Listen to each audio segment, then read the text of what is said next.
ሰላም ሰላም እንዴት ናችሁ? ደህና ናችሁ? አለን። በዛሬው ቪዲዮ ደግሞ ሚድ ኤግዛሞችን እንሰራለን እና የወልዲያ ዩኒቨርሲቲ ሚድ ኤግዛም በዛሬው ቪዲዮ ከቨር እናደርጋለን። ግሎባል አፌርስ ሌትስ ቢግን። የመጀመሪያው ጥያቄ ትሩ ፎልስ ነው እና አንላይክ ሪያሊስት አይዲያሊስት አር ኦፕቲሚስቲክ አባውት ዘ ኔቸር ኦፍ ዘ ኢንተርናሽናል ፖለቲክስ። ስለ አይዲያሊስቶች አይተናል። እንግዲህ አይዲያሊስቶች ምን ብለው ስለ ሰው ልጅ ተፈጥሮ ኦፕቲሚስቲክ አመለካከት፣ የሰው ልጅ ፔሲሚስቲክ ሳይሆን ኦፕቲሚስቲክ አመለካከት አላቸው። የሰው ልጅ በተፈጥሮ ጉድ ነው፣ በኔቸሩ ራሱ ኮኦፕሬሽን ፈላጊ፣ ዲሞክራሲን ፈላጊ፣ ቶለራንስን ፈላጊ ነው ብለን አይተናል እና እዚች ጋም እያለን ያለው እንደዛ ነው እና ቴርፎ የኛ መልስ ምን ይሆናል? ትሩ ይሆናል ማለት ነው። ሁለተኛው nowadays it is correct to use the term nation state country interchangeably to call sovereign state። በዛሬው ጊዜ ኔሽንን ስቴትን እና ካንትሪ የሚሉ ቃላቶችን አቀያይረን መጠቀም እንችላለን ይላል።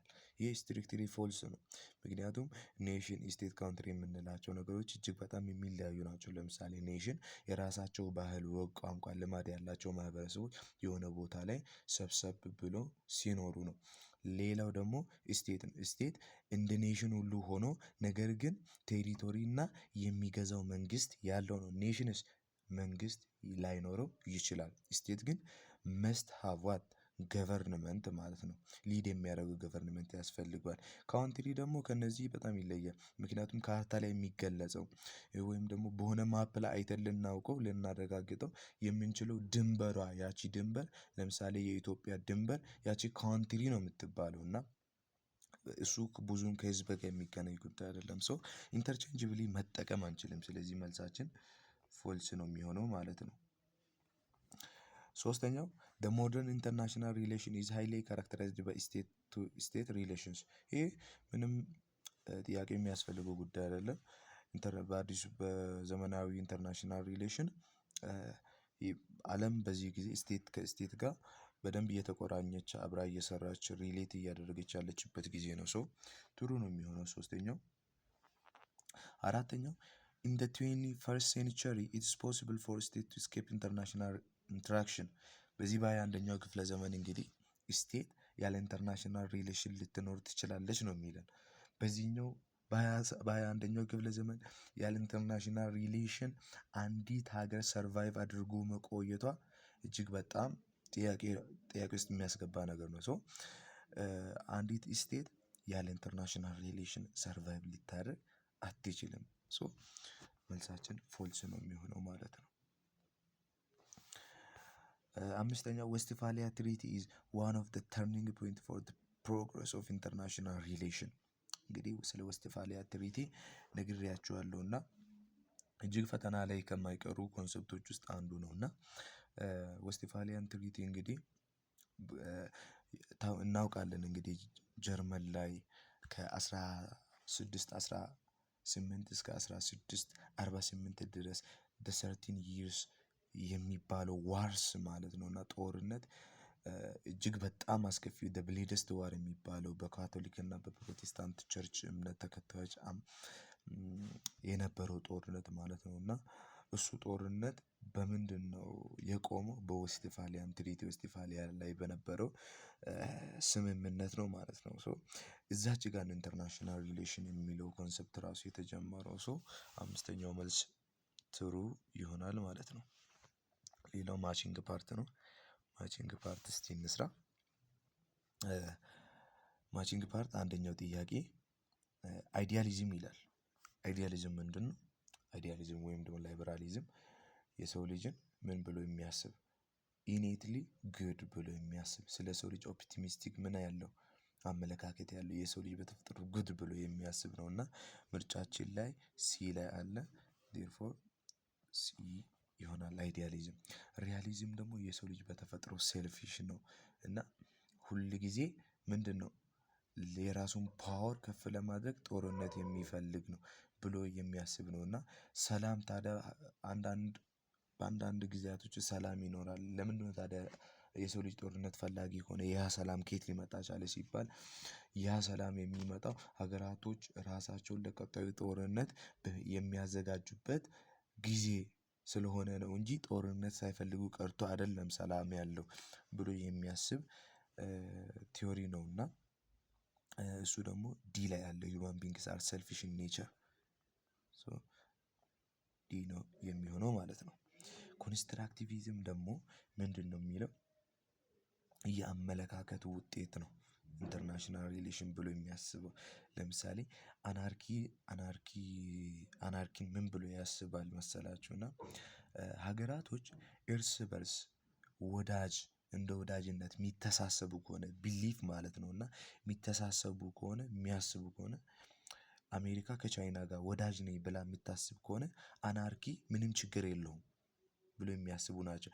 ነገር ግን አሜሪካና ቻይና እርስ በርስ እንደ ጠላት የሚተያዩ ከሆነ አናርኪ እጅግ በጣም አስከፊ ነገር ነው። ወይም ደግሞ አንዲት ስቴት ትልቅ ፓወር ይዛ መቀመጧ ምንድን ነው እጅግ በጣም ከባድ ነው ብሎ የሚያስቡ ናቸው። አናርኪዝ ዋት ስቴት ሜክ ኦፍ ኢት ስቴት ያሰበችው ነገር ነው አናርኪ ብላ ነው የምታስበው እና የአመለካከት የአስተሳሰብ ውጤት ብላ ነው የምታስበው። ዴርፎር አወር አንሸር ሹድ ቢ ዋት ኤ ነው የሚሆነው ማለት ነው።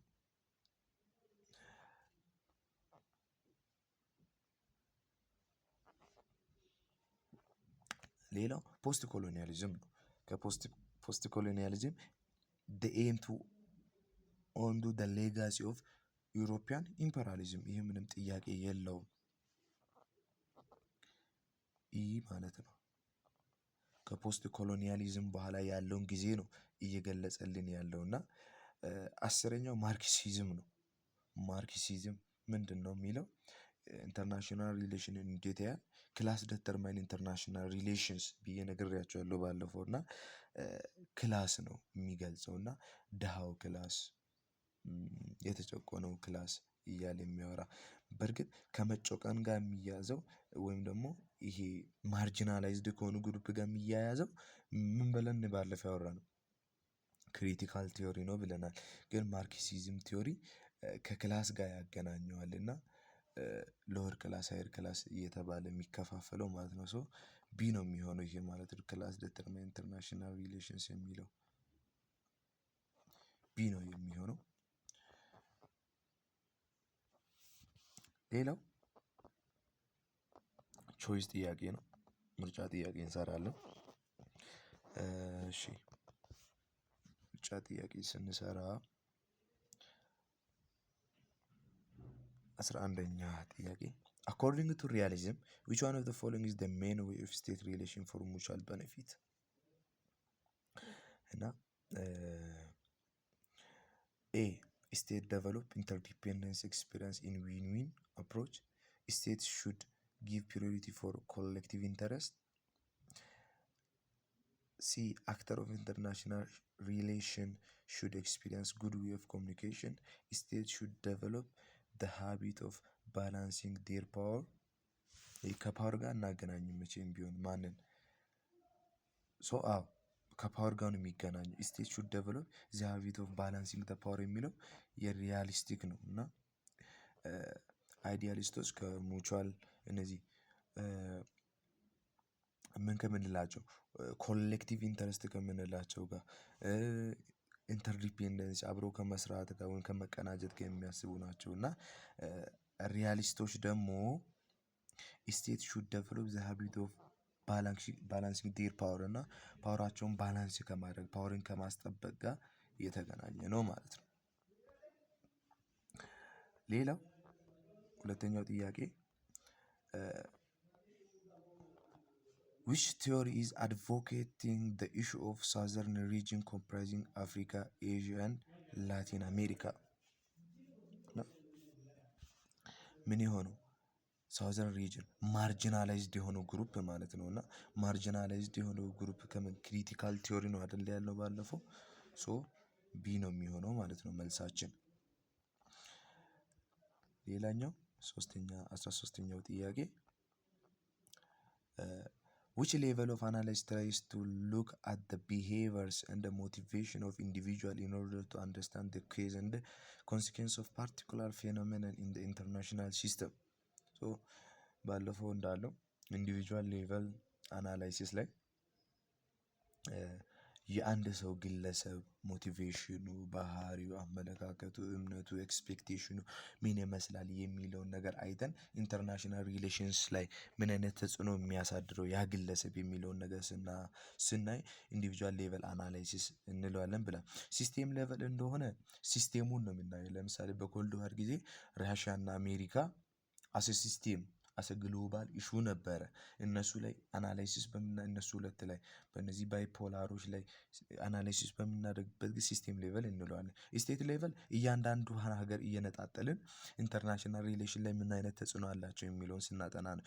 ግሩፕ ሌቨል ደግሞ ለምሳሌ ሎቢንግ ግሩፕ የሚመሳሰሉ የባለስልጣኖች ስብስብ የሚመሳሰሉ ግሩፕ ላይ ዲፔንድ ሆነ አናላይሲስ ስንሰራ ኢንተርናሽናል ሪሌሽን ላይ እነዚህ ሰዎች ምን አይነት ተጽዕኖ አላቸው የሚለውን ስናጠና ግሩፕ ሌቨል እንላለን።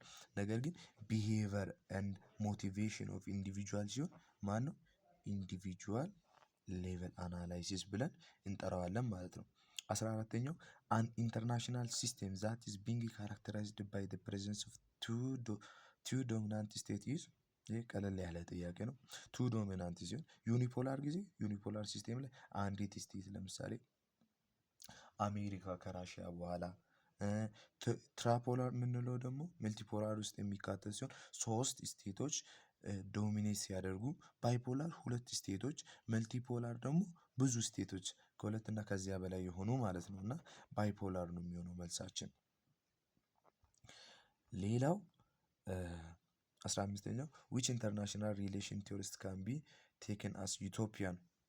ይህም ከስምምነት ጋር ከህብረት ጋር አንድነት ጋር የተያያዘ ነው። ሶ የትኛው ነው የሚሆነው ማለት ነው? አይዲያሊዝም ነው የሚሆነው ማለት ነው። 16ኛው ኦል ኦፍ ዘ ፎሎዊንግ ስቴትመንትስ አር ቫሊድ ኤክሰፕት ይለናል እና the cold war period is an example of bipolar structure። በኮልድ ዋር ጊዜ የነበረው ስትራክቸር ባይፖላር ነው ይለናል። ትሩ በአሜሪካ እና በራሽያ መካከል። መልቲፖላሪቲ the most common in history ትሩ ይሄኛው እና እሺ the period around world war first is typical example of ዩኒፖላር አይደለም ባይፖላር ነበረ። ዜሮ ሳም ጌም vulnerable is a problem of bipolar structure። የስ ይሄኛውም ደግሞ ሞጁላችን ላይ ቁጭ ብሎ የተቀመጠ ነገር ነው እና ዜሮ ሳም ጌም ለምሳሌ በኮልድ ዋር ጊዜ እንዴት ነበር መሰላችሁ? ሁለት አሊያንሶች ነበሩ አይደለ? ራሽያ እና በአሜሪካ በኩል የነበሩ ሶሻሊስት እና ካፒታሊስት መካከል ማለት ነው። እና አንደኛው በዩኤስኤ ሲገባ ሌላኛው ዩኤስኤስአር በኩል ይገባል እና በዚህኛው አንደኛው ከገባ ይሄኛው ያቺኛዋን ሀገር አያገኝም። በዚህኛው በኩል ደግሞ አንዲት ሀገር ከገባች እዚህ የገባችውን ሀገር ይሄኛው ደግሞ ምን አይልም አያገኝም። ሶ ዜሮ ሳም የተባለበት ምክንያት ሁለቱም ጋር መግባት ስለማይችሉ ነው። አንዲት ሀገር በሁለቱም ቦታ መግባት አትችልም። ቴርፎ አወር አንሰር ምን ይሆናል ማለት ነው? ሲ ነው የሚሆነው ማለት ነው። እና ወርልድ ዋር ፈርስት ኢዝ ቲፒካል ኤግዛምፕል ኦፍ ዩኒፖላር የሚለው እሱ አይሆንም ማለት ነው። እሺ ሾርት አንሰር አለች። እሺ ሜንሽን አትሊስት ቱ ኤግዛምፕል ኦፍ ነን ስቴት አክተር ኦፍ ኢንተርናሽናል ሪሌሽን።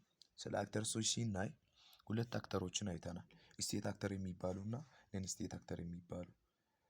ስቴት አክተር ስንል አንዲት ሀገር ስቴቱ ራሱ ኢንተርናሽናል ሪሌሽን ላይ ሲሳተፍ ነው። ነን ስቴት አክተር ስንል ደግሞ ስቴት ያልሆኑ ወይም ደግሞ ሀገርን እያስተዳደሩ ሰው የተለያዩ ኦርጋናይዜሽኖች፣ ድርጅቶች የሚመሳስሉት ማለት ነው። እና እነሱ ናቸው። እዚች ጋር ጥቀሱ እያለን ያለው ከነን ስቴት አክተሮች ቢያንስ ሁለቱን ጥቀሱ እያለን ነው። ለምሳሌ እነማን አሉ? ኤንጂኦዎች አሉ።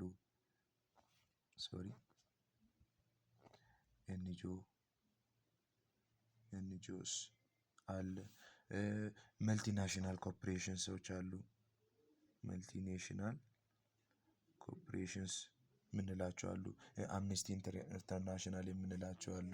የተለያዩ ዩናይትድ ኔሽን የምንላቸው አሉ። እና እነሱን መዘርዘር ይቻላል ማለት ነው። 18ኛ ራይት አትሊስት ቱ ፈንክሽንስ ኦፍ ኢንተርናሽናል ሎ ይላል። ኢንተርናሽናል ሎ ለምን ይጠቅማል ብለን ስናወራ ለብዙ ነገር ይጠቅማል። ከዚያ ውስጥ ምን ሁለቱን ጻፉ። ለምሳሌ በሀገራቶች መካከል ያለውን ግንኙነት ምን ለማድረግ ለማጥበቅ፣ ይህ በራሳችን መጻፍ የምንችለው ነገር ነው እና የህዝቦችን በኢንተርናሽናል ሪሌሽን ውስጥ ያለውን ሴኩሪቲ ማስጠበቅ ሜንቴን ሜንቴን ፒስ ኤንድ ሴኩሪቲ ኢንተርናሽናሊ ማለት ነው እና ሬጉሌት ኢንተራክሽን አመንግ ስቴት ብለን መመለስ እንችላለን። ሰው ይሄ የዛሬው ቪዲዮ ይህን ይመስላል። ከወደዳችሁት ላይክ፣ ሰብስክራይብ አድርጉ። ሌሎች ቪዲዮዎችንም መስራት እንድችል እንድታበረታቱኝ እያልኩ እጠይቃለሁ። ሃቭ አ ናይስ ታይም።